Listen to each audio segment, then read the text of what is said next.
For those who may not know, I'm part of the testing server, which means that I can test the changes thoroughly and give you an honest assessment. Rituals have been changed for the better. Actually, they are far less difficult now than they were before, and more rewarding. However, floor 16 is the same difficulty as before. But more importantly, there is a ritual shop, and in that shop, we can actually get gold now. So let's see the rewards after finishing Chrono 16.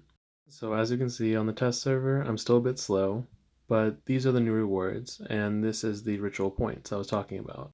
So we're going to go over what we can do with them by looking at the shop itself, and then seeing how efficient it is. So this is the new shop, and there are a few good things in here. Probably the reset stones are something that seems a little ambitious for the price, but the gold is really nice. So let's go over some maths and see how things turn out to be. So each K16 run costs 15 stamina, and each run gives us like 18.3k gold. Next we can go ahead and add up the new ritual points.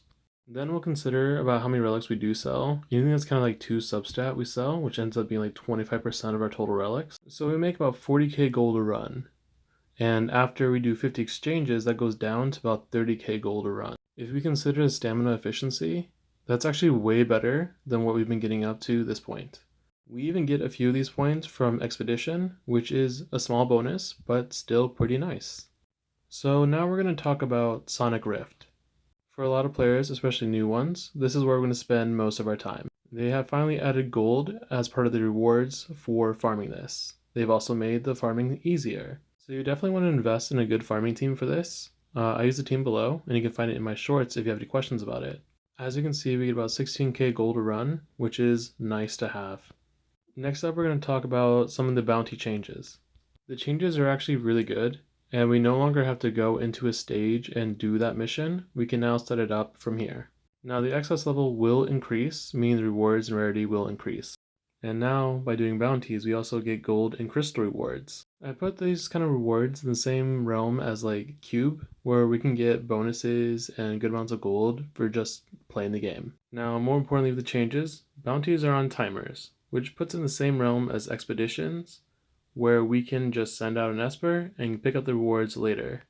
For me, this is a massive improvement. I don't have to spend stamina to go do this sort of stuff, and I get to just focus on parts of the game I want to focus on. And even the basic rewards are nice. This next part is, for me, the biggest improvement so far. The value of selling relics is much higher than it was before. This means that when you spend gold and a relic doesn't roll well, you now have an option to sell it and recoup a lot of the money that you spent. And on the screen, I have the selling prices at every +3. Now it isn't total recovery, but it's a lot more than it was before. We're talking like 4 times as much for a +15 relic.